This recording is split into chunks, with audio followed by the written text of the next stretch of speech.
آصف علی زرداری کو بلاول ہاؤس سے ملحقہ بنگلے کوڑیوں کے دام بیچے۔ یہ پاکستان کی مہنگی ترین زمین ہے، ایک جانب سمندر ہے، اس کے پیچھے عبداللہ شاہ غازی کا مزار ہے، کلفٹن ہے، بحریہ ٹاؤن کی تعمیرات ہیں، اس طرف بوٹنگ بیسن ہے، پھر یہ جو زمین ہے یہ پاکستان کی مہنگی ترین زمین ہے، لیکن کچرے کے بھاؤ پر انہوں نے اسے خریدا ہے۔ پھر وہ بتاتا ہے کہ اس نے ایران جانے کی کوششیں شروع کی اور اس مقصد کے لیے اس نے کراچی میں موجود جو ایرانی دوست وغیرہ ہیں ان سے رابطہ کیا، کیونکہ اس کے لیے مشکلات بہت بڑھ گئی تھیں۔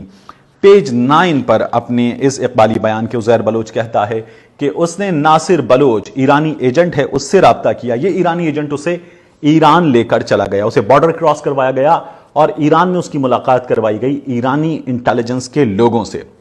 یہاں تہلکہ خیز انکشافات ہیں عزیر بلوچ کی جانب سے۔ وہ یہ کہتا ہے کہ ایرانی انٹیلیجنس کے لوگوں نے اس کی معلومات جو ہیں اس سے حاصل کی، اس کی مدد کرنے کی حامی بھری، لیکن ایرانی انٹیلیجنس کے لوگوں نے اس سے معلومات حاصل کی، کراچی میں اہم ترین تنصیبات کی۔ ان تنصیبات کی، ان افراد کی معلومات میں کیا کچھ شامل ہے یہ بہت تہلکہ خیز ہے۔ عزیر بلوچ یہ کہتا ہے کہ اس نے ایرانی انٹیلیجنس کو دی معلومات، افسران اور تنصیبات کے نام بتائے، اس نے ان کے پتے بتائے، ان میں کراچی میں پاک فوج کے اعلیٰ ترین افسران ہیں، رینجرز کے اعلیٰ ترین افسران ہیں اور پاک فوج کی اور رینجرز کی اہم ترین تنصیبات ہیں۔ اس نے نہ صرف ان کے نام بتائے، ان کے پتے دیے۔ عزیر بلوچ کا یہ کہنا ہے کہ ایرانی انٹیلیجنس کو اس نے نقشے بھی دیے، ان میں کور ہیڈ کوارٹر کا نقشہ اس نے دیا، کور کمانڈر کی رہائش گاہ کا اس نے نقشہ دیا، نیول ہیڈ کوارٹر کراچی کا اس نے نقشہ دیا، اور یہاں پر موجود اہلکاروں کی تعداد کس وقت کس طرح سے ہوتی ہے، کتنی بڑی تعداد میں یہاں پر موجود ہوتے ہیں، اور وہ یہ بھی بتاتا ہے کہ ان کی حفاظت پر معمور جو ڈیوٹیز ہیں وہ کس وقت کس طرح سے ہیں اور ان کی تعداد کتنی ہوتی ہے اہم ترین ذمہ داریوں پر۔ اور ساتھ ہی اس نے مزید معلومات جو کوئٹہ میں افواج پاکستان کی تنصیبات ہیں اور افسران ہیں ان کے حوالے سے مزید معلومات اپنے ساتھیوں سے لے کر ایرانی انٹیلیجنس کو فراہم کرنے کا وعدہ بھی کیا۔ عزیر بلوچ پیج 9 پر یہ بتاتا ہے کہ ایرانی انٹیلیجنس کی جانب سے اس سے کہا گیا کہ وہ دبئی میں رہے، وہاں اس کے لیے کام کرنا آسان ہوگا۔ پھر آتا ہے ناظرین اس اعترافی بیان کا 164 کے اعترافی بیان کا آخری پیج 10، یہ بہت اہم ہے۔ عزیر بلوچ اس اختتامی پیج پر کہتا ہے کہ اس نے تمام تر معلومات فراہم کر دی ہیں، اس نے تمام کچا چٹھا کھول دیا ہے اور اسے یہ خدشہ ہے کہ اس سے مروایا جا سکتا ہے، اس کی جان کو خطرہ ہے، پولیس کے ذریعے اسے مروایا جا سکتا ہے، نہ صرف اسے مروایا جا سکتا ہے بلکہ اس کے خاندان کے لوگوں کو بھی مروایا جا سکتا ہے، اس کو تحفظ فراہم کیا جائے۔ وہ یہ بھی کہتا ہے کہ اس نے کراچی میں کچرا کنڈی میں، غالباً یہ فیڈرل بی ایریا کا علاقہ ہے، یہاں کس طرح سے اسلحہ گولہ بارود چھپایا تھا، اس کی بھی تفصیلات رینجرز کو دی ہیں، اس کی جان کو خطرہ ہے اور اسے رینجرز کا تحفظ چاہیے۔ جن کی زندگیاں اس نے لی ہیں، جن کی لاشوں کی اس نے بے حرمتی کرنے کا اعتراف کیا ہے، ان رینجرز اہلکاروں کی عزیر بلوچ کے مطابق اسے تحویل میں حفاظت محسوس ہوتی ہے اور اسے ان کی ذمہ داری چاہیے، ان کی حفاظت چاہیے۔ وہ یہ بھی کہتا ہے کہ اسے آصف علی زرداری اور پاکستان پیپلز پارٹی کے لوگوں سے انتقامی کارروائی کا خطرہ ہے، یہ لوگ اسے جان سے مار سکتے ہیں، اسے تحفظ دیا جائے۔ عزیر بلوچ کی جو جے آئی ٹی ہے، اس جے آئی ٹی میں ممکن ہے کہ یہ نام نہ ہوں، اس جے آئی ٹی میں جو تفصیلات ہیں وہ جے آئی ٹی تمام کی تمام میرے پاس موجود ہے۔ آپ کے پاس جو جے آئی ٹی منگل کے روز وزارت داخلہ کی ویب سائٹ پر آئے گی، اس میں ممکن ہے کہ آپ کو جو اس کی سافٹ کاپی ہے وہ جس فارم میں ملے وہ ایک پی ڈی ایف فارمیٹ ہو سکتا ہے، لیکن میرے پاس اس کی وہ کاپی موجود ہے اور میں آپ کو دکھا بھی رہا ہوں کہ جس میں صفحات پر یہ جے آئی ٹی ہے، جس پر مہریں لگی ہوئی ہیں۔ جو جے آئی ٹی ویب سائٹ پر ہے وہ ابھی کس فارم میں آتی ہے ہمیں نہیں پتا، لیکن میں اس جے آئی ٹی پر جہاں مہریں لگی ہوئی ہیں اس جے آئی ٹی میں عزیر بلوچ نے کے بارے میں کیا کچھ معلومات ہیں، کتنے پیسے حاصل کیے گئے، گینگسٹر تھا، گینگز کیا تھے، اس کے ساتھی کون کون تھے، یہ معلومات اس میں موجود ہیں۔ یہ معلومات بہت اہم ہیں اور یہ جو ہے پاکستان پیپلز پارٹی کے اس جے آئی ٹی کے حوالے سے مختلف دعوے ہیں، لیکن یہ جو 164 کا بیان ہے یہ وہ بیان ہے جو اہم ترین ہے، جس میں پاکستان پیپلز پارٹی کے بڑوں کے نام ہیں، ان کے جرائم کی تفصیل ہے، سارا کچا چٹھا اس نے کھول کر رکھ دیا ہے اور اب وہ یہ کہتا ہے کہ اسے انہی لوگوں سے جن کے لیے اس نے تمام زندگی کام کیے ہیں، بڑی فلمی کہانی ہے، ان سے اس کی جان کو خطرہ ہے اور اسے رینجرز کا تحفظ چاہیے۔ ملتے ہیں آپ سے اگلے ویلاگ میں۔